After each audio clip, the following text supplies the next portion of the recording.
दोस्तों, स्वागत है आपका लर्निफाई की डेली कैप्सूल सीरीज़ में। और इस कैप्सूल सीरीज़ का ये है अपना 5th डे।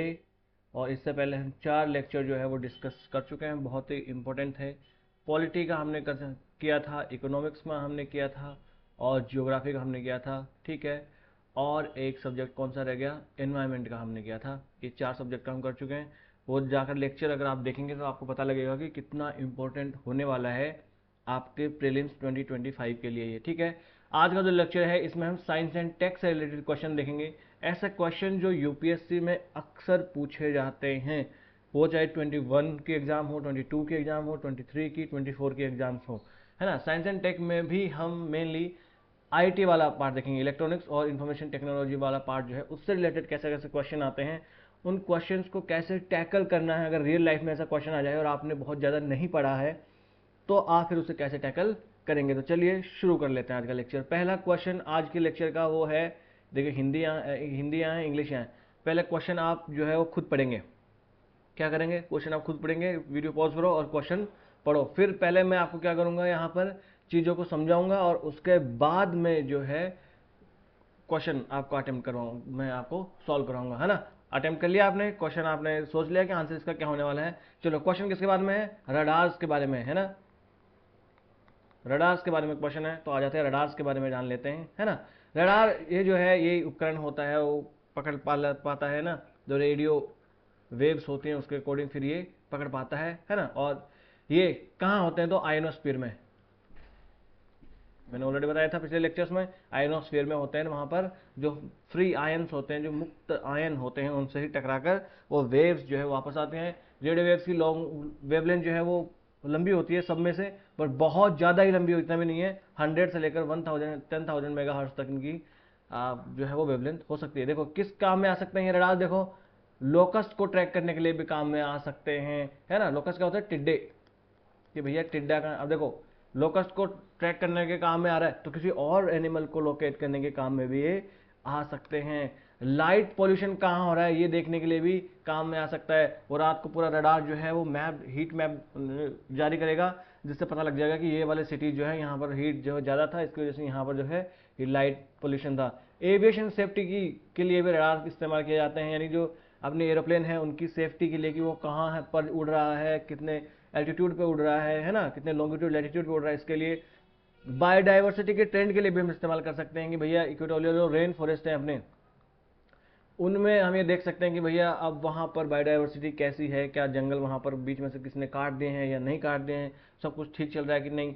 बाद में क्या है, ये एवियन फ्लू जो है उसका ट्रांसमिशन को भी रोक सकते हैं, यानी डिजीज के ट्रांसमिशन के को मॉनिटर करने के लिए भी इस्तेमाल किया जा सकता है। माइग्रेटरी जो स्पीसीज होती है, माइग्रेटरी स्पीसीज, जो स्पीसीज एक जगह से दूसरी जगह पर जो है वो हम क्या कहते हैं, माइग्रेशन को क्या कहते हैं, प्रवासन, है ना। तो वह प्रवासी जो प्रजातियां हैं उनके लिए भी, जैसे वो साइबेरियन क्रेन अपने यहाँ आते हैं, है ना, इस प्रकार से। अगला है लैंड यूज पॉलिसी जो है उसको इवेलुएट किया जा सकता है, कि लैंड यूज पॉलिसी का मतलब क्या होगा, कि लैंड जो है वो कहाँ इस्तेमाल हो रही है। एग्रीकल्चर में तो कितनी इस्तेमाल हो रही है, ठीक है, वो फॉरेस्ट के तौर पर कितनी इस्तेमाल हो रही है, सिटी डेवलपमेंट में कितना हो रही है, इसका भी हम पता इससे लगा सकते हैं। देखना ऐसा क्वेश्चन जब आए तो रडार के तो बहुत सारे उपयोग हो सकते हैं ना, जो आपने सोचे भी नहीं होंगे वो भी। तो यहाँ पर अगर ऑप्शन है थोड़ा सा लिबरल होने का तो आपको वो ऑप्शन चूज करना चाहिए।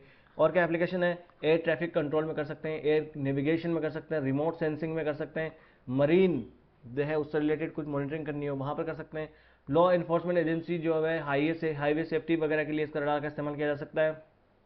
यही तो करके अब वो ये रडार का इस्तेमाल करके ही तो अब नई टेक्नोलॉजी के बारे में बात कर रहे हैं नितिन गडकरी जी, कि अब जो है हम ऐसा करेंगे कि अब टोल में जो RFID टेक्नोलॉजी, इससे भी हम आगे बढ़ेंगे, कि जितना किलोमीटर सिर्फ आप वहाँ पर चले हैं ना, उतना ही सब आपको पैसा लगने वाला है। स्पेस सेक्टर में रडार के बहुत ज़्यादा उपयोग है, मिलिट्री सेक्टर्स में भी रडार के बहुत ज़्यादा उपयोग है। भाई रडार से ही तो पता लगता है कि दुश्मन देश का जहाज यहाँ पर आ रहा है, दुश्मन देश जो है वो आगे बढ़ चुका है, रडार से तो पता लगता है ना। तो अब बताओ रडार का उपयोग क्या क्या हो सकता है।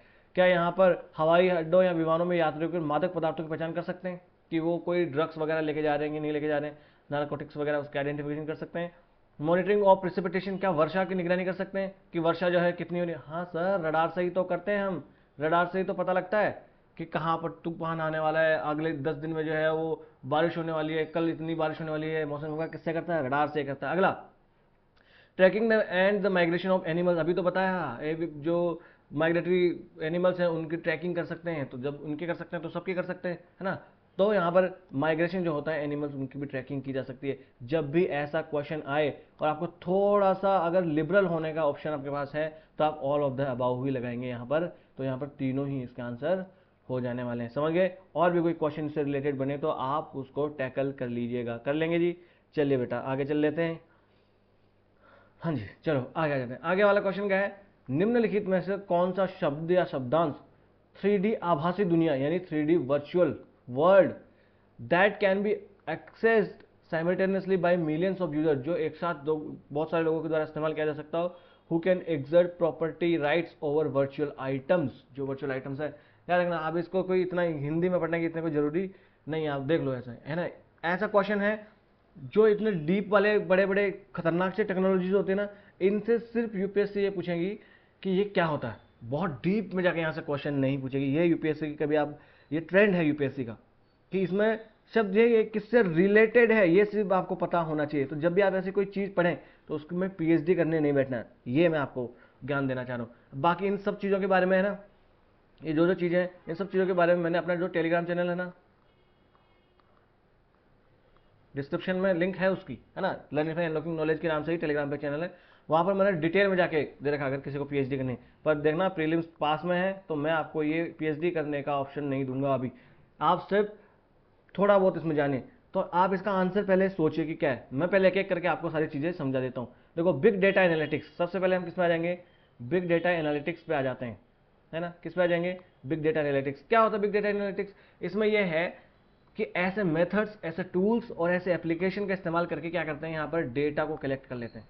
जो भी डेटा आपको मिल रहा है, मान लीजिए कैसी फूड हैबिट्स हैं, कैसी वहाँ पर जो है वो डिजीजेज वगैरह, हेल्थ जो है वो वहाँ की कैसी है, इस प्रकार से सारा डेटा वो यूज कर लेंगे, है ना। वो बहुत सारा एक साथ डेटा आ गया, यही तो है मेटा डेटा, डेटा से डेटा बनाना, है ना। इस बिग डेटा, ये जो डेटा आ गया ये बिग डेटा हो गया। इस बिग डेटा में से आप क्या करेंगे, अब इस डेटा से कुछ ट्रेंड्स की पहचान करेंगे, है ना। इस डेटा में से कुछ ट्रेंड्स की पहचान करेंगे कि यहाँ पर पिज्ज़ा जो है वो क्या, कौन कौन खाता है, पिज्जे में भी कौन सा पिज्ज़ा खाता है, या ऐसा हो सकता है कि यहाँ पर जो है वो डिजीजेज हैं, इस डिजीज में किस प्रकार की है, क्या वो दमा की बीमारी है, जो टीबी की बीमारी है वो सबसे ज़्यादा है, एचआईवी की बीमारी यहाँ पर क्या देखने को मिल रही है। इस प्रकार से इस्तेमाल किया जाता है। जो डेटा यहाँ हमने कलेक्ट किया, फिर उसकी प्रोसेसिंग करते हैं, डेटा को क्लीनिंग कर लेते हैं और उसका एनालिसिस करते हैं कि किस काम में वो किसी सिंगल काम में आ सकता है कि नहीं क्या आ सकता है। ये होता है बिग डेटा। क्या होता है ये होता है बिग डेटा। चलो आगे आ जाते हैं। क्रिप्टोग्राफी, क्रिप्टोग्राफी क्या होती है, क्रिप्टोग्राफी में क्या होती है कि एनकोडिंग की जाती है, बहुत ही सिक्योर एनकोडिंग की जाती है। मान लीजिए नॉर्मली हम क्या करते हैं कि यहाँ पर सेंडर है ना, यहाँ पर रिसीवर है। नॉर्मल जो होता है, हमने यहाँ पर एक जो है वो मैसेज सेंड किया और ये रिसीवर के पास चला जाता है, ये भी एनकोडिंग होती है। बट इस क्रिप्टोग्राफी में बहुत ही हम ये कह सकते हैं कि ऐसी एनकोडिंग होती है जिसे डिक्रिप्ट नहीं किया जाता, किया जा सकता, है ना। ऐसी एनकोडिंग इसमें क्रिप्टोग्राफी में होती है। जैसे कि आप यहाँ पर दे सकते हैं, कोई प्रेजेंटेशन है उसकी यहाँ पर हमने क्रिप्टोग्राफी कर दी, अब क्रिप्टोग्राफिक सिस्टम के माध्यम से इसको ऐसा बना दिया, अब इसको कोई पढ़ ही नहीं सकता, है ना, अनरीडेबल मैसेज बन गया। ये जो प्रोसेस है, ये वेल स्ट्रक्चर्ड और सिस्टमेटिक वाली ये प्रोसेस है, ये क्रिप्टोग्राफिक प्रोसेस है ना, यही क्रिप्टोग्राफी है। इसी क्रिप्टोग्राफी का इस्तेमाल करके फिर क्या बनाया जाता है, ब्लॉकचेन, ब्लॉकचेन, बिटकॉइंस, ये क्रिप्टोग्राफी से ही रिलेटेड है। समझ में आ रहा है आपको। अब इस क्रिप्टोग्राफी का इस्तेमाल किसमें किया जा सकता है, डिजिटल करेंसीज बनाने में किया जा सकता है, ताकि अब इनको कोई हैक नहीं कर पाएगा, क्योंकि एंड टू एंड इनक्रिप्टेड है भाई, कोई हैक इनको कर नहीं पाएगा। कंप्यूटर पासवर्ड ऐसे बना सकते हैं जिनको हैक नहीं किया जा सकता है। मिलिट्री कम्युनिकेशन सिस्टम ऐसा बना देंगे जिसको हैक ही नहीं किया जा सकता। भाई मिलिट्री में यहाँ से कोई मैसेज सेंड करना है कि पाकिस्तान पे जी अटैक कर दो, कोई भी हो गया ऐसा, तो उसको पाकिस्तान ने पढ़ लिया तो पाकिस्तान को पता लग जाएगा। तो ऐसा करने के लिए हम क्या करते हैं, क्रिप्टोग्राफी का इस्तेमाल करते हैं। क्रिप्टोग्राफी कीज होती हैं, इनमें इतना भी आगे बढ़ गया अब सिस्टम की, अगर मान लें किसी ने इनक्रप्ट भी कर लिया तो मैसेज अपने आप डिलीट हो जाएगा, ठीक है। मनी ट्रांसफर करने के लिए कर सकते हैं, ताकि फिर आपको यहाँ पर पैसा चोरी होने का जो है वो उसकी संभावना कम हो जाएगी और आप किसी बैंक की भी जरूरत नहीं पड़ेगी, वो ऐसे हो जाएगा। पासवर्ड स्टोर करने के लिए हो सकता है, क्रेडेंशियल जो है क्वालिफिकेशन वगैरह के लिए किया जा सकता है, एंड टू एंड एन्क्रिप्शन के लिए, सिक्योर कम्युनिकेशन के लिए किया जा सकता है क्योंकि बीच में कोई इनको पढ़ नहीं पाएगा, ऑथेंटिकेशन के लिए, क्रिप्टो करेंसी के लिए किया जा सकता है, इलेक्ट्रॉनिक सिग्नेचर करने के लिए किया जा सकता है, टाइम स्टैंपिंग के लिए किया जा सकता है, कैश विदड्रॉल जो है उसके लिए भी किया जा सकता है, कल को क्वेश्चन आ जाए एग्जाम में क्या उपयोग किया जा सकते हैं ना, सिक्योर वेब ब्राउजिंग के लिए किया जा सकता है, और इलेक्ट्रॉनिक कॉमर्स वगैरह के लिए भी इसका इस्तेमाल किया जा सकता है क्रिप्टोग्राफी का। जब भी ऐसा है कि इसके क्या यूज हो सकते हैं, थोड़ा सा लिबरल आपको होना है कि हाँ ये इसमें थोड़ा सा हो सकता है। अगला, व्हाट इज मेटावर्स? मेटावर्स का मतलब ही क्या हो गया? Parallel virtual world where user can have different identity, positions and characters. मतलब एक ऐसा आदमी हो गया और बहुत सारे, मान लीजिए कि यहाँ पर एक्स कोई आदमी है, यहाँ पर वाई आदमी है, यहाँ पर जेड आदमी है, ये जो है वो यूएसए में रह रहा है, ये इंडिया में रह रहा है, ये चाइना में रह रहा है, और ये लोग जो है वो एक साथ आकर किसी एक वर्चुअल वर्ल्ड जो है उसमें आकर ये मिल सकते हैं, वहाँ पर ये वहाँ पर ये रिलेशन बना सकते हैं, वहाँ पर बातें कर सकते हैं, वहाँ पर ये सोशल ग्रुप्स बना सकते हैं, वहाँ पर गेम खेल सकते हैं एक साथ, ये सारा करते हैं। ये क्या होता है? मेटावर्स, है ना। आपने वर्चुअल रियलिटी, ऑगमेंटेड रियलिटी का नाम सुना होगा, ये उसी से रिलेटेड है मेटावर्स, ठीक है ना। तो पहले क्या होता था कि फेसबुक पर आकर हम जो है फ्रेंड्स बनाते थे पहले, बट अब फेसबुक पर फ्रेंड्स नहीं बना सकते, साथ ही साथ हम लाइव चैटिंग कर सकते हैं और किसी इवेंट में हम एक साथ शामिल हो सकते हैं। ऐसा होता है मेटावर्स, कि नई दुनिया में हम चले जाएं, है ना। गेम हम खेल सकते हैं, उस गेम में एकदम हम खुद का अपना अवतार बना सकते हैं उस गेम में, और ऐसा लगता है कि हम इस गेम में हम ही खेल रहे हैं और हम तीनों मिलकर किसी जंगल में चले गए हों। ऐसा कार्यक्रम यहाँ पर किया जा सकता है इस मेटावर्स में, है ना। तो इससे हम क्या कर सकते हैं? इसमें एनहेंस हेल्थ केयर कर सकते हैं, एनहांस मार्केटिंग स्ट्रेटेजी कर सकते हैं, डिजिटल रियल एस्टेट की यहाँ पर क्रिएट किया जा सकता है, डिजिटल इकोनॉमी हम क्रिएट कर सकते हैं, डिजाइन सिमुलेशन कर सकते हैं कि एक ऐसा हमने कि एरोप्लेन ही बना दिया और हम एरोप्लेन उड़ा रहे हैं, मतलब रियल में नहीं, वर्चुअली हम एरोप्लेन उड़ा रहे हैं, है ना। आपकी हॉलीवुड की कोई मूवी आपने देखी होगी, उसमें आपने देखा होगा कि वो कैसा करके लड़ते हैं। गार्डियन ऑफ गैलेक्सी देखिए, उसमें देखना वो सोने वाली वो होती है और वो रॉकेट उसकी बैटरी चुरा ले जाता है, तो फिर देखना वो कैसे उनके पीछे लगते हैं और वो वहाँ वर्चुअली लड़ रहे होते हैं और फिर वहाँ जाके वो लड़ रही होती है, ऐसा, है ना। यहाँ पर कोलैबोरेटिव लर्निंग की जा सकती है कि बहुत सारे बच्चे जो है वो एक साथ आ जाए या कुछ सीखने वाले एक साथ आ जाए ऑनलाइन, और वो ग्रुप बनाकर सीख रहे हैं वहाँ पर, ऐसा लग रहा है वर्चुअली क्लास में बैठे हो, है ना। इमर्सिव कॉमर्स वगैरह का इस्तेमाल यहाँ पर किया जा सकता है इस मेटावर्स से, है ना। चलो अब बताओ इसका आंसर क्या आने वाला है। देखो 3D वर्चुअल वर्ल्ड है, एक्सेस यहाँ पर साइमल्टेनियसली एक्सेस किया जा सकता है, मिलियन ऑफ यूजर्स कर सकते हैं, तो ये है मेटावर्स। क्रिप्टोग्राफी नहीं है, बिग डेटा एनालिटिक्स नहीं है, वर्चुअल मैट्रिक्स जैसा ऐसा कुछ नहीं होता, ये मेटावर्स, इसका रिफाइंड वर्जन क्या है? मेटावर्स है ना। तो इसका आंसर क्या होने वाला है? मेटावर्स। समझ में आ गया? ऐसा क्वेश्चन आगे आ जाते हैं। क्वेश्चन नंबर 3, एक बार आप खुद जो है वो क्वेश्चन पढ़ेंगे, है ना। पॉज करो, क्वेश्चन पढ़ो, फिर मैं सॉल्व कराऊंगा। कर लिया? चलो अपना अपना आंसर चूज कर लिया, ठीक है। अगला, बात क्या कर रही है क्वेश्चन में?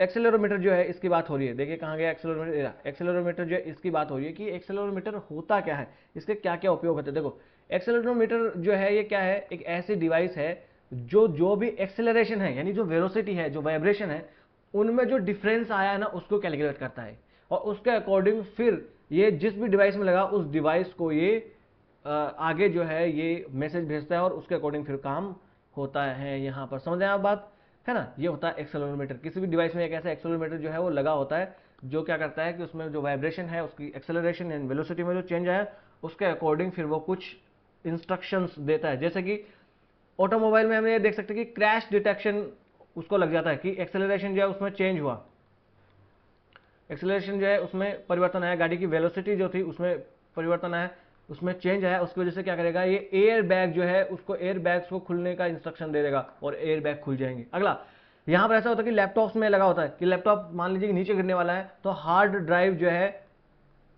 वो अपने आप सेफ हो जाएगी, लैपटॉप बंद हो जाएगा। अगला, स्क्रीन रोटेशन। जैसे हम देखना मोबाइल में ये एक्सेलेरोमीटर लगा होता है, जैसे ही हमने वहां पर वो ऑन करके रखते हैं लैंडस्केप और पोर्ट्रेट मोड वाला, तो देख जैसे ही आप मोबाइल को क्रॉस करेंगे, है ना, लैंडस्केप मोड में करने की कोशिश करेंगे, ऐसा है मोबाइल, आप जैसे ऐसे करेंगे तो मोबाइल भी आपका लैंडस्केप मोड में हो जाता है। ये कौन करवाता है? ये एक्सेलेरोमीटर ही करवाता है। ये आपके जो एक्सेलरेशन, जो वाइब्रेशन, जो मूवमेंट हो रही है ना उसको ये डिटेक्ट कर लेता है ना।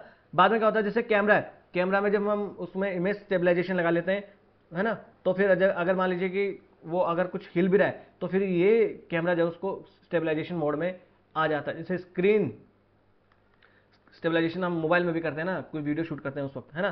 फिर क्या होता है, इंडस्ट्रियल में हम कर सकते हैं कि यहाँ पर वाइब्रेशन डिटेक्शन किया जा सकता है कि मशीन है, ये मशीन नॉर्मल चल रही है, ऐसे जैसे ही उसमें कोई वाइब्रेशन होगा, जैसे कोई और होगा कि मान लीजिए कि इसका तार टूट गया है, मान लीजिए कि इसका कुछ और टूट गया है, तो फिर वो मशीन अपने आप बंद हो जाने वाली है ना। ऐसे नेविगेशन के लिए भी इसका इस्तेमाल कर सकते हैं, मिसाइल गाइडेंस के लिए भी इसका इस्तेमाल कर सकते हैं, थ्रस्ट डिटेक्शन के लिए भी इसका इस्तेमाल किया जा सकता है एक्सेलरोमीटर का, है ना। अब आ जाओ क्या इस्तेमाल किया जा सकता है। देखो एक्सेलरोमीटर जो है ना, इसका क्या क्या इस्तेमाल किया जाता है, यही क्वेश्चन है। तो कार दुर्घटना जो है, वहां पर टकराव का पता लगाने के लिए ये तुरंत एयरबैग को खोल देता है, तो ये पता लगा देता है वो टकराव का होने वाला जो उसका जो यहाँ पर क्रैश होने वाला, कोलिजन होने वाला उसका पता लगा देता है और एयर बैग को खुलने का ये इंस्ट्रक्शन दे रहा है तुरंत। ऐसा हो जाता है ना, जैसे लैपटॉप आपका जमीन पे गिरने वाला होगा तो हार्ड ड्राइव को बंद कर देता है जल्दी से, है ना। स्मार्टफोन के जैसे आप स्क्रीन को टिल्ट करेंगे वैसे ही आपका वो डिस्प्ले जो है वो पोर्ट्रेट से लैंडस्केप मोड में हो जाता है, तो सारे काम करता है। देखना ऐसा जो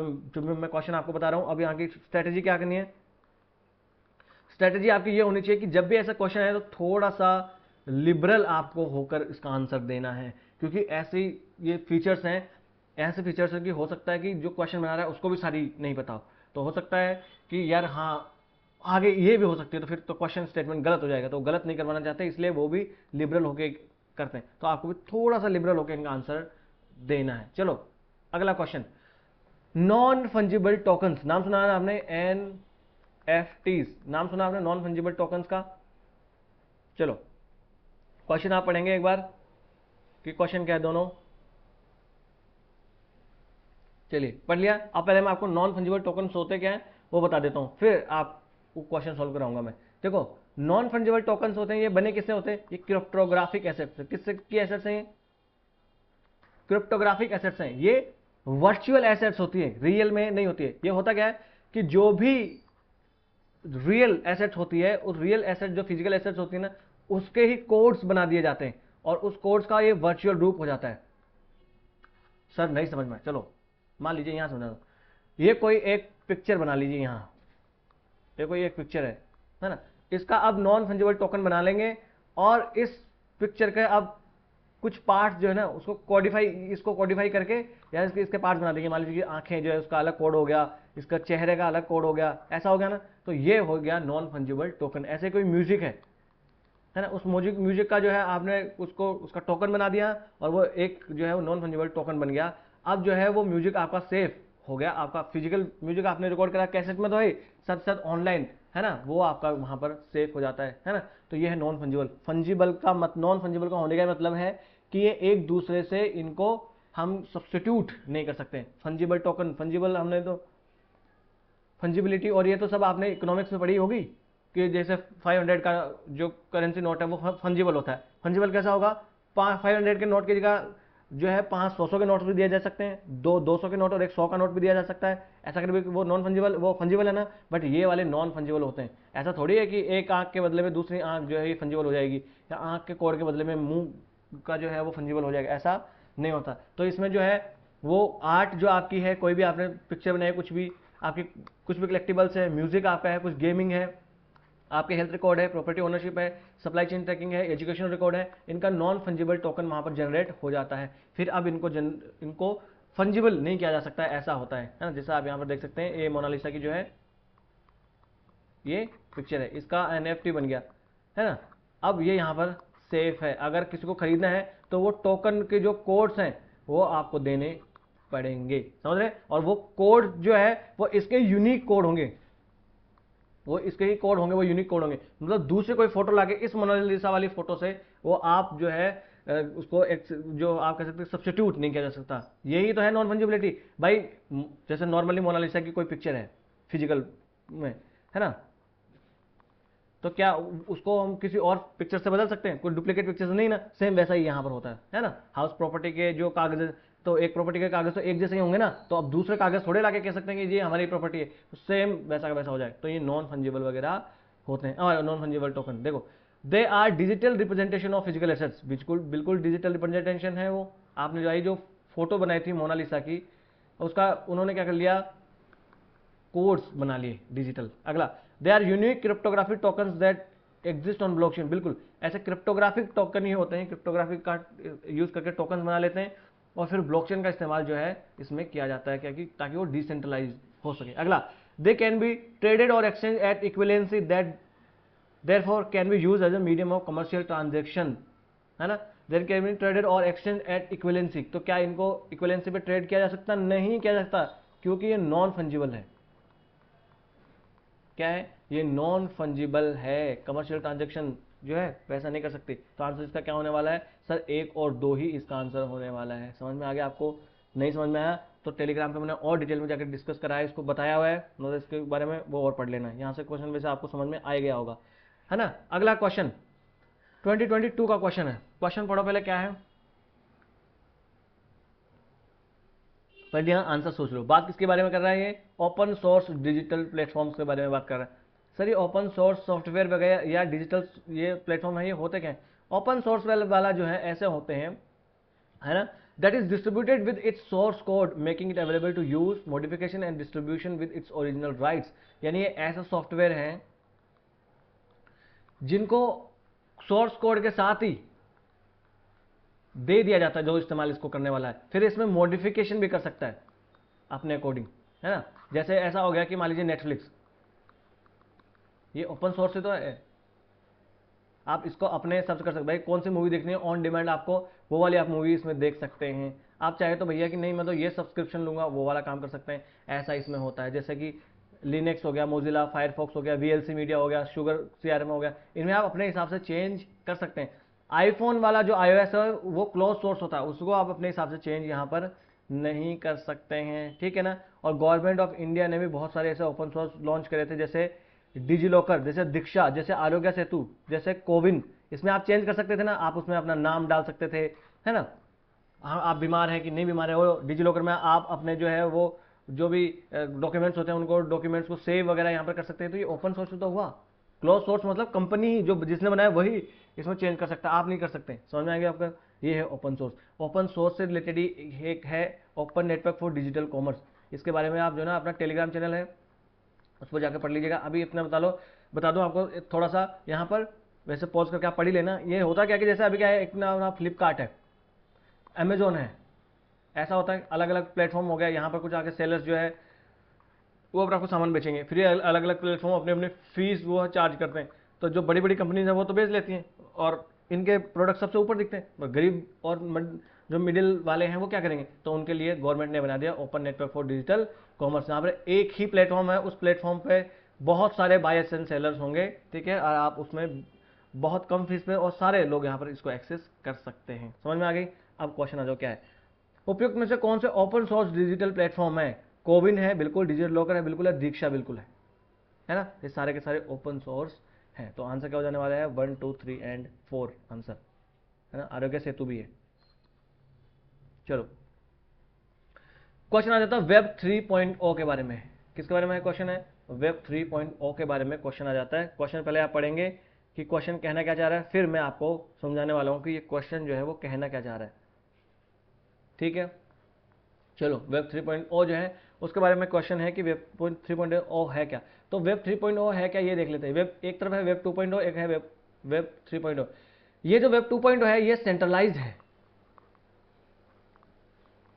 सेंट्रलाइज्ड होने का मतलब ये हो गया कि जो इसमें डिलीवरी है एप्लीकेशंस की, जो क्लाउड सर्विसेज है, प्लेटफॉर्म्स है, वो गवर्न किए जाते हैं सेंट्रलाइज अथॉरिटीज के द्वारा। कोई अथॉरिटी होगी, जैसे मान लीजिए गूगल है, जैसे मान लीजिए कोई माइक्रोसॉफ्ट है, ये इनको मैनेज करेंगे। मगर वेब 3.0 जो है इसमें ऐसा नहीं होने वाला है। इसमें डिस्ट्रीब्यूटेड लेजर्स जैसा होगा, इसमें ब्लॉकचेन का इस्तेमाल होगा, इसमें क्रिप्टोग्राफी का इस्तेमाल होगा। वो डिसेंट्रलाइज्ड होते हैं, किसी एक अथॉरिटी के पास पूरा कंट्रोल हो ऐसा जरूरी नहीं है। यहां पर फिएट करेंसीज वगैरह होती है।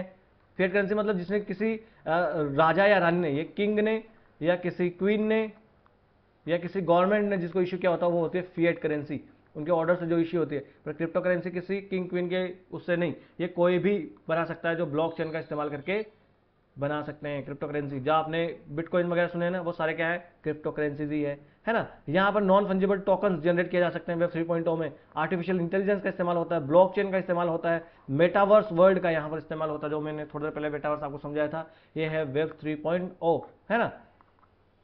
वेब 2.0 में सिर्फ सोशल नेटवर्क साइटिंग जैसे फेसबुक, इंस्टा, यही थी। पर इसमें इससे भी आगे का आ जाता, स्नैपचैट वगैरह, है ना, इससे भी और आगे का, कि मान लीजिए एक साथ मिलकर आप कहीं घूमने चले गए सारे लोग वर्चुअली किसी जंगल में, ऐसा हो सकता है। ये है वेब 3.0, है ना। अब देखो क्वेश्चन क्या है, web 3.0 technology enables peoples to control their own data. मैंने बताया था डिसेंट्रलाइज होता है, मैंने बताया था डिसेंट्रलाइज होता है, मतलब खुद ना कंट्रोल कर सकते हैं, किसी एक सेंट्रल अथॉरिटी के पास नहीं होगा। अगला, in the web 3.0 world there can be blockchain based social networking. Yes, मैंने बताया था ब्लॉकचेन टेक्नोलॉजी से जो है वो सोशल नेटवर्किंग हो सकती है, उससे सारा डेटा अपने पास खुद रख सकते हैं, किसी एक अथॉरिटी के पास नहीं होगा, वो सारे लोग मिलकर वर्चुअली घूमने भी जा सकते हैं। वेब 3.0 जो है उसमें operated by user collectively rather than corporation. Yes, कोई एक बड़ी कंपनी की गूगल और माइक्रोसॉफ्ट जो है वो इनको हैंडल कर रही है, ऐसा नहीं है। खुद जो है वो लोग जो है वो ऑपरेट कर सकते हैं इसको, यूजर्स खुद, ब्लॉकचेन टेक्नोलॉजी की मदद से। तो आंसर क्या हो जाने वाला है, डी इसका आंसर हो जाने वाला है, क्या, डी होना। तो आपको याद रखना, देखना यहाँ पर ऐसा क्वेश्चन में आपको लिबरल होकर थोड़ा सा सोचना है कि इसका आंसर क्या हो सकता है। जिसने कुछ नहीं पढ़ा है, नॉन साइंस बैकग्राउंड के जो भी बच्चे हैं वो थोड़ा सा ऐसा ध्यान रखेंगे। चलिए अगला क्वेश्चन आ जाते हैं। बाकी इनकी डिटेल में और पढ़ना तो मैंने टेलीग्राम पे ये पूरा मटेरियल डाल दिया था, वहां पर आप पढ़ लेना। एक है सॉफ्टवेयर एज ए सर्विस, इससे रिलेटेड क्वेश्चन है ये, सॉफ्टवेयर एज ए सर्विस वाला। ये एक बार आप क्वेश्चन आप पढ़े, पॉज करो, क्वेश्चन पढ़ो, पहले मैं आपको समझाता हूँ ये सॉफ्टवेयर एज ए सर्विस वगैरह होती क्या है। देखिए, क्लाउड कंप्यूटिंग, इसका नाम आपने सुना होगा।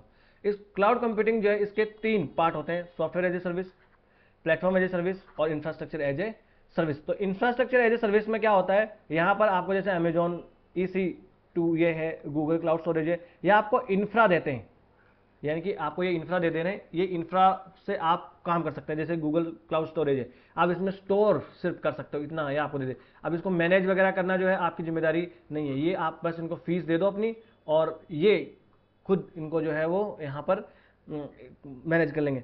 प्लेटफॉर्म एज ए सर्विस, ये क्या हो गया, यहाँ पर जैसे गूगल ऐप इंजन वगैरह है, यहाँ से आप ऐप वगैरह बना सकते हैं, यहाँ पर सिर्फ स्टोर कर सकते हैं, यहाँ पर आप ऐप वगैरह बना सकते हैं, है ना।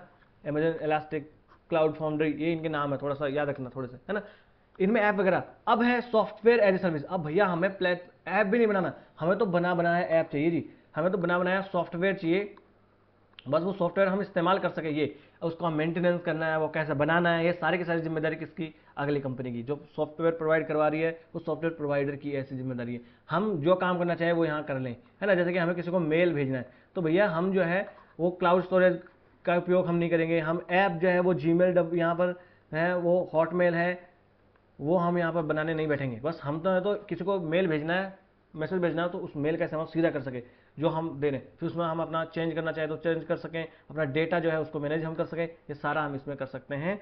सॉफ्टवेयर एज ए सर्विस में हम ऐसा कर सकते हैं। देखिए आप यहाँ पर पढ़ सकते हैं, है ना, यहाँ पर अवेलेबिलिटी, कस्टमाइजेशन कर सकते हैं, रैशनलिटी हम यहाँ कर सकते हैं, सोशलेबिलिटी यहाँ पर हो सकती है, स्पीड हम डिसाइड कर सकते हैं कि कब कितने स्पीड से भेजना है, डेटा सेफ्टी अपने हाथों में रहता है, हम प्राइवेट उसको कर सकते हैं, सब कर सकते हैं, है ना।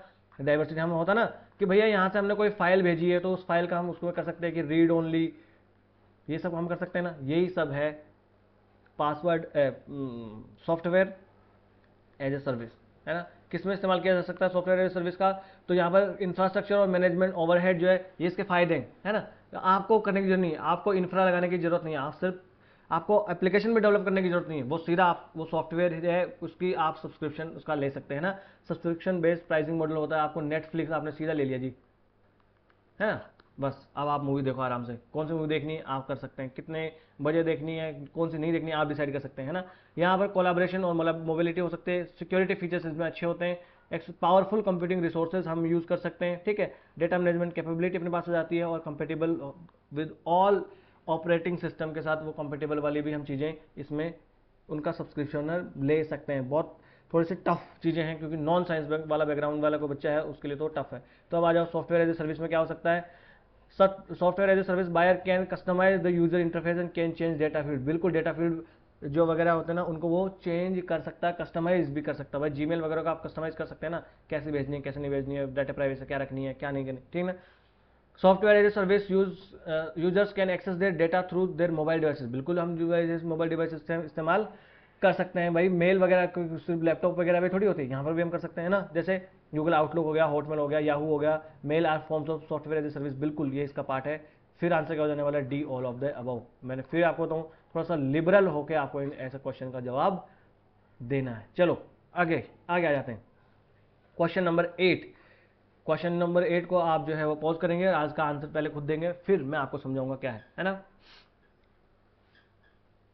चलो हो गया। बात किसकी कर रहा है, शॉर्ट रेंज डिवाइसेस या टेक्नोलॉजीज की बात कर रहा है। चलो, शॉर्ट रेंज डिवाइसेस और टेक्नोलॉजीज क्या होती है।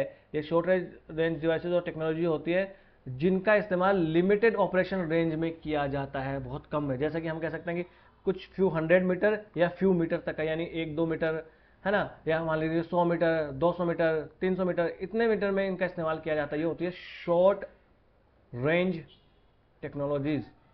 समझ में आ गया आपको बात, है ना। जैसे सीसीटीवी कैमरा का इस्तेमाल किया जाता है ना, सीसीटीवी कैमरा है ना, घर में हम लगा लेते हैं और वहां से हम इसको वाईफाई से वो कनेक्ट कर सकते हैं। RFID, radio identification, radio frequency identification, जो हम जो हाईवे वगैरह पर, टोल वगैरह पर जो गाड़ियों से पैसे कट जाते हैं, वो RFID वाला तो होता है। क्या कहते हैं उसे, सॉरी उसका नाम मुझे याद नहीं आ रहा अभी, है ना।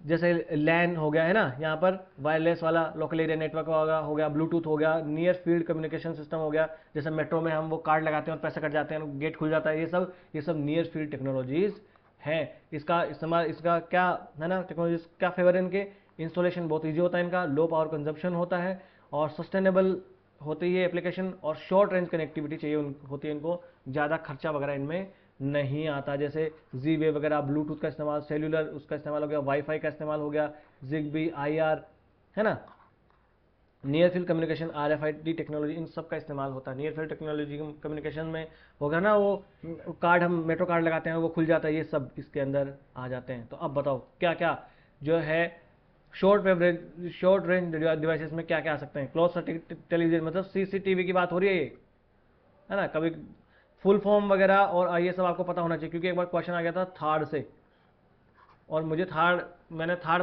पढ़ा था, पर एग्जाम में जो इसका फुल फॉर्म आ गया था, टर्मिनल हाई एल्टीट्यूड ऐसा करके, तो मैंने मुझे लगा पता नहीं क्या है, फिर मेरे दिमाग में एकदम से क्लिक किया कि हाँ ये तो थार्ड है ना। ऐसा क्वेश्चन आपसे गलती हो सकती है। जैसे जयशंकर है, कौन है जयशंकर, हमारे विदेश मंत्री है। इन्होंने बुक लिखी थी एक, उसके ऊपर UPPCS में क्वेश्चन आया था, हमारे फ्रेंड जो है वो गलत करके आ गए, क्योंकि उसमें जयशंकर नहीं था, सुब्रमण्यम जयशंकर लिखा था। उनको लगा कि सुब्रमण्यम जयशंकर पता नहीं कौन है, जयशंकर को तो मैं जानता हूँ, ऐसा है ना। चलो, तो इसका आंसर क्या होने वाला है, radio frequency identification, wireless local area network हो गया और CCTV हो गया। इसमें तो आंसर होने वाला है डी। याद रखना, लिबरल होकर इनका आंसर देना है। अगला क्वेश्चन, 9th क्वेश्चन, ठीक है। यहां पर आप वीडियो को पॉज करेंगे, हिंदी इसकी नहीं है, क्या ही इसकी हिंदी होगी, आप इसको पॉज करेंगे और इसका आंसर देंगे, ठीक है ना। चलो, ड्रोन्स का है कि ड्रोन्स जो है वो क्या क्या कर सकते हैं। तो सर ड्रोन होता क्या है, चलो आगे आ जाते हैं। ड्रोन जो है वो अनमैन्ड एरियल व्हीकल्स होते हैं, यानी ऐसे व्हीकल्स होंगे वो जिनमें आदमी नहीं होता है और वो उड़ सकते हैं और सारा काम वो कर सकते हैं, ये होते हैं ड्रोन्स, है ना। तो ये ड्रोन्स क्या क्या कर सकते हैं, यहाँ पर प्रोडक्ट डिलीवरी की जा सकती है ड्रोन्स के थ्रू, कि भैया कहीं से जो है हम कह सकते हैं भैया पिज्ज़ा ही मान लो, यहाँ से वहाँ लेके जाना है, कुछ और सामान वहाँ से लेके जाना है, तो एक जगह से दूसरी जगह पर ले जाया जा सकता है। स्पेस रिसर्च इनकी वजह से की जा सकती है। मिलिट्री में ड्रोन का इस्तेमाल आपको पता होगा, कैसे UAV जो है वो मिलिट्री में इस्तेमाल किया जाता है, कैसे अमेरिका जो वो ईरान पर हमला कर देता है। इंटरनेट कैरियर का इस्तेमाल यहाँ पर किया जा सकता है। एग्रीकल्चर में किया जा सकता है भैया, पेस्टिसाइड वगैरह वो छिड़कने के लिए, जो अपने उर्वरक होते हैं फर्टिलाइजर देने के लिए, ये सब इस्तेमाल किया जा सकता है, ठीक है।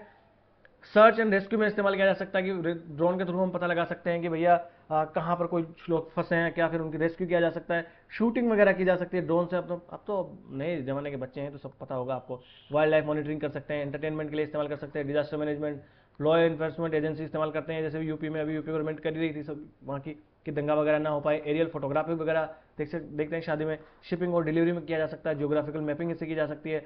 प्रिसीजन एग्रीकल्चर इनसे की जा सकती है कि कितना जो है वो, थोड़ा सा अगर इसको आर्टिफिशियल इंटेलिजेंस से और जोड़ दो इन्हीं को, तो फिर देख सकते हैं कि कितना जो है वो इनकी सिंचाई की जानी चाहिए, इरिगेशन कितनी होनी चाहिए। ये सब सर्च एंड रेस्क्यू में, वेदर फोरकास्ट वगैरह में इनका इस्तेमाल हो सकता है। और अगर देखिए फार्मिंग हो गया, सर्वे करने में हो गया, रेस्क्यू करने में, पाइप और इंस्पेक्शन में कर सकते हैं कि ये पाइप वगैरह कहाँ से टूट गया फूट गया, जो पाइपलाइन वगैरह होती है वो कहाँ से टूट गई उसका पता लग सकता है। बिल्डिंग स्ट्रक्चर्स में इस्तेमाल किया जा सकता है, फिल्मिंग में किया जा सकता है, लाइव को बचाने में किया जा सकता है, मेडिकल और सप्लाईज वगैरह एक दूसरे जगह पर पहुंचाई जा सकती है।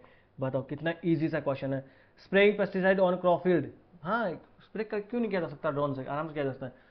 Inspecting the craters of active volcanoes, active volcanoes के क्रेटर्स जो है उनको हम इंस्पेक्शन इनका कर सकते हैं। हाँ कर सकते हैं भाई, कर सकते हैं। आपको लगेगा सर एक्टिव वॉल्केनो में कैसे कर लेगा, ड्रोन है चला जाएगा वो, उसको यूज़ कर लेंगे। अगला जो वेल होती है, वो स्पाउटिंग वेल का आपको डीएनए एनालिसिस करना हो तो सैंपल ले सकते हैं, बिल्कुल ले सकते हैं। स्पाउटिंग मतलब वो जो बाहर आके एक्सेल करती है ना, तो बाहर उस वक्त जो है उसका डीएनए लिया जा सकता है भाई। अंदर से पानी उसके आया, सांस आई है, वहाँ से डीएनए कहीं से भी मिल सकता है। डीएनए आपके बाल से भी मिल सकता है, आपके सलाइवा से कहीं से मिल सकता है, तो सारा काम किया जा सकता है। Answer will be D, 1, 2 and 3 will be the correct answer. समझ में आ गया आपको बात? चलो next and the last question आज के सेशन का, आप जो है वो पॉज करेंगे और पहले आंसर देंगे। चलिए हो गया। बात किसकी कर रहा है ये? आर्टिफिशियल इंटेलिजेंस की। जब भी ऐसे क्वेश्चन है, ड्रोन का क्या इस्तेमाल हो सकता है, आर्टिफिशियल इंटेलिजेंस का, मेटावर्स का क्या इस्तेमाल हो सकता है, आपको ऑल ऑफ द अबाउ ही लगा देना है, क्योंकि ऐसे संभावनाएं बहुत है इनमें। हो सकता है कि आज वैज्ञानिक कुछ समझ पाए हो, कुछ पहचान पाए हो, आगे चल के इससे भी ज़्यादा कुछ हो जाए। समझ आ रही है आपको बात? ठीक है, तो चलो पहले मैं समझा देता हूँ आपका आर्टिफिशियल इंटेलिजेंस होती क्या है। भाई कोई कंप्यूटर है, वो आदमी के दिमाग के जैसे सोचने लग जाए, यानी ह्यूमन ब्रेन के जैसा सोचने लग जाए, तो इंटेलिजेंस किसके बाद में? ह्यूमन के पास है। और वो आर्टिफिशियल मतलब किसी कृत्रिम रूप से बनाई हुई उसके पास चलेगी, तब वो इंसान के जैसे सोच सकता हो, बातें कर सकता हो, वो आर्टिफिशियल इंटेलिजेंस है। चैट जीपीटी आर्टिफिशियल इंटेलिजेंस ही है ये, है ना। तो इसका इस्तेमाल बहुत जगह हो सकता है, रोबोटिक्स में इस्तेमाल हो सकता है, इंटरनेट ऑफ थिंग्स में इस्तेमाल हो सकता है। इंटरनेट ऑफ थिंग्स की क्वेश्चन आ चुका है, जो जो वर्ड मेंशन हो सब देख लेना। इंटरनेट ऑफ थिंग्स का मतलब ये है ना, जैसे कि आपने पहले से ही उसको जो है अपने अप्लायंस से इंटरनेट ऑफ थिंग्स से आपने जोड़ दिया, और उनको सबको आपने ये ऐसा कमांड दे रखा है कि 4 बजे एसी चालू हो जाए, क्योंकि 4 बजे आप घर आने वाले हों, माइक्रोवेव चल जाए और आपकी ब्रेड जो है वो गर्म हो जाए, और आपकी चाय इधर बनना शुरू हो जाए, वहाँ पर गीजर चल जाए पानी गर्म होने के लिए, है ना। ऐसा आपके घर में एक ड्रोन लगा है, सॉरी एक रोबोट लगा है जो वहाँ पर साफ सफाई करना शुरू कर दे, है ना। ये सब वहाँ पर आपको वो स्प्रे वाला लगा है, वो अपने आप स्प्रे हो जाए कि रूम में कोई आने वाला है, ऐसा लाइट अपने आप जल जाए। ये सब क्या है? इंटरनेट ऑफ थिंग्स है। इमेज एनालिटिक्स कर सकते हैं, ग्राफ एनालिटिक्स, ऑडियो एनालिटिक्स, को किसका ऑडियो है, सब एआई के तो अपार संभावना है, कुछ भी कर सकते हैं इनमें। डीप लर्निंग सब, मशीन लर्निंग सब, ये जो है वो सैंपल टेक्स्ट वगैरह सब। आर्टिफिशियल इंटेलिजेंस इतना, आप चैट जीपीटी को मुझे कहानी सुनाओ, कहानी सुना देगा, कुछ उससे क्वेश्चन पूछो, क्वेश्चन का जवाब दे देगा। मुझे भैया लेक्चर रिकॉर्ड करना है, कैसा करूं, क्या करना चाहिए, सब इस्तेमाल कर लेते हैं, है ना। आप भी इसका इस्तेमाल कर सकते हैं, सब करते हैं, मैं भी करता हूँ, है ना। जीन एडिटिंग सब में आर्टिफिशियल इंटेलिजेंस का इस्तेमाल यहाँ पर किया जा सकता है। Automobile management, gaming, government, health care, हर जगह, फाइनेंस में, एजुकेशन में, बिजनेस में, ऑटोमोबाइल्स में, हर जगह आर्टिफिशियल इंटेलिजेंस का इस्तेमाल किया जा सकता है ना। तो देखो, bring down electricity consumption in the industrial unit, बिल्कुल किया जा सकता है। इसको इंटरनेट ऑफ थिंग्स से जोड़ दो, आर्टिफिशियल इंटेलिजेंस को। और भी भाई जब ऐसा हो जाए कि भैया 5 बजे ऑफिस बंद हो जाना है, तो इसको ऐसा कमांड देकर रखो कि 5 बज के 5 मिनट पर आप क्या करेंगे, सारी लाइट्स ऑफ कर देंगे, अपने आप बच गया ना, इलेक्ट्रिसिटी बच गई ना। अगला, create meaningful short stories in song. यार आप चैट जीपीटी को आज बोल के देखना कि मुझे एक कहानी सुनो खरगोश की, सुना देगा वो अपने आप, एक कहानी बना लेगा खुद। मुझे कोई गाना बना के सुना देगा अपने आप को, है ना। डिजीज डायग्नोसिस आर्टिफिशियल इंटेलिजेंस से किया जा सकता है, बिल्कुल किया जा सकता है आर्टिफिशियल इंटेलिजेंस से। आर्टिफिशियल इंटेलिजेंस रोबोटिक्स का इस्तेमाल करके ये किया जा सकता है। अगला, टेक्स्ट टू स्पीच कन्वर्जन, कितना ईजी है यार। टेक्स्ट आप कुछ बोलो, वो आपको स्पीच बना के दे देगा, कर देगा। टेक्स्ट टू वीडियोज वाले आर्टिफिशियल इंटेलिजेंस पे आगे। Wireless transmission of electrical energy, आप कहोगे सर वायरलेस इलेक्ट्रिक एनर्जी कैसे हो सकती है, बिना वायर के इलेक्ट्रिकल एनर्जी कैसे जा सकती है? जा सकती है भाई। वायरलेस वाले चार्जर नहीं होते कि मोबाइल को वहां पर रखो और अपने आप चार्ज हो जाएगा, कोई आप चार्ज कनेक्ट नहीं कर रहे, ये है वायरलेस ही तो है वो। ये सब किया जा सकता है। तो answer will be D, 1, 2, 3 and 4 and 5 इसका आंसर होने वाला है। समझ में ना। ये आज का सेशन हम यहीं कर लेते हैं समाप्त, है ना। कमेंट में जरूर बताएंगे आप। अच्छा आज का स्कोर, हाँ आज का स्कोर जो है आप जरूर बताएंगे कमेंट में कितना आपका स्कोर हुआ। ठीक है, साथ साथ अगली क्लास में मिलेंगे डे 6 कैप्सूल सीरीज के साथ, जिसमें हम हिस्ट्री के धमाकेदार सवाल देखने वाले हैं। चैनल को सब्सक्राइब करना बिल्कुल मत भूलना। ये सीरीज आपकी प्रीलिम्स की नैया पार लगाएगी। प्रीलिम्स के बाद में मैं एक और वीडियो बनाऊंगा और आपको बताऊंगा कि मेरी सीरीज से कितने सारे क्वेश्चन आप सॉल्व कर सकते थे। पहले भी मैंने बनाया है ज्योग्राफी से, 99.9% आप क्वेश्चन से सॉल्व कर सकते थे, और अब भी बनाऊंगा, देखना। ठीक है ना। तो बस आज का लेक्चर यहीं समाप्त कर लेते हैं। इस लेक्चर की अगर आपको पीडीएफ चाहिए तो आप जाइए लर्निफाई अनलॉकिंग नॉलेज के नाम से टेलीग्राम पे अपना चैनल है, यहाँ से स्कैन कर सकते हैं, और डिस्क्रिप्शन बॉक्स में लिंक भी दिया हुआ है। वीडियो अगर आपको अच्छा लगा हो तो लाइक कर दीजिए और चैनल को सब्सक्राइब कर लीजिए। और भी आपका कोई भाई बंधु मित्र सगा दोस्त हो तो आप अवश्य चैनल को रिकमेंड करें, और आपको कोई सलाह लेनी हो या कोई सलाह देनी हो कि सर ये वाला टॉपिक पढ़ा दो, ये हमें समझ में नहीं आ रहा, कि इस वाले टॉपिक में बता दो कि इंपॉर्टेंट क्या है, ये वो, कैसा भी सिली से सिली क्वेश्चन आप हमें कमेंट बॉक्स में पूछ सकते हैं। हम यहाँ बैठे हैं आपका जवाब देने के लिए, ठीक है, क्योंकि मैं भी वहीं तक किसी दिन जहाँ आज आप हैं तो मैं वो सेम चीज़ें फील कर सकता हूँ, ठीक है। बाकी और कुछ मोटिवेशन वगैरह चाहिए होगा तो आप मुझे बताइएगा, ठीक है। बस बड़े ही लोकतांत्रिक ढंग से हम अपना इस छोटे से परिवार को आगे बढ़ाएंगे। नमस्ते, धन्यवाद।